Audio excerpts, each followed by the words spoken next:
Hi and welcome to the Money Minute. I'm Devin Shute and welcome to August. Thankfully, looking at July was actually the best month for global markets that we've had so far this year.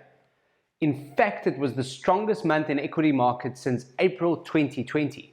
Now, I remember back then, that's when we were rallying strongly after the initial COVID crash. Last week had a lot of news. One of those big items was President Ramaphosa announcing sweeping changes to electricity supply in South Africa, and this is to address our power crisis. So amongst many of the changes, the key things included that there's no cap to self-generation now. It used to be 100 megawatts, and users are allowed to sell electricity back to Eskom. This is a huge move that decentralizes energy in South Africa and very positive.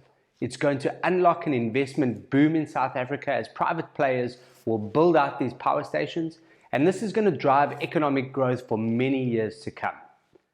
However, I do have a few questions. One, why did it take so long? These reforms have been 15 years too late. Although they are in place now, it could have happened much sooner. And how urgently can these be implemented?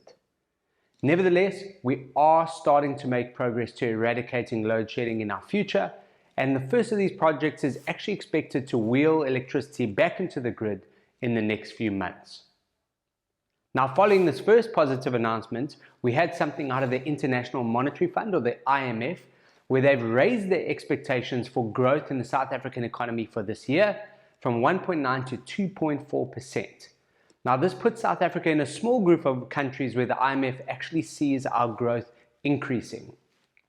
High commodity prices were the main contributor to this growth, but regulatory hurdles and energy supply, which we've just spoken about, are still constraints. What is emerging as clear, though, is that our economy has potential for significantly higher growth if we remove those constraints to the economy.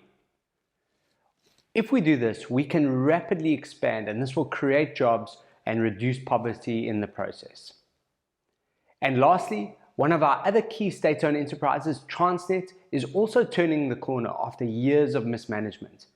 Under the new leadership of Portia Derby, the parastatal has turned its financial fortunes around from an 8 billion rand loss reported last year to a 5 billion rand profit in the current year. Now, we can actually believe these numbers because in addition to this, they received their first unqualified audit in 4 years. Good job, guys. Keep it up. Thanks for watching.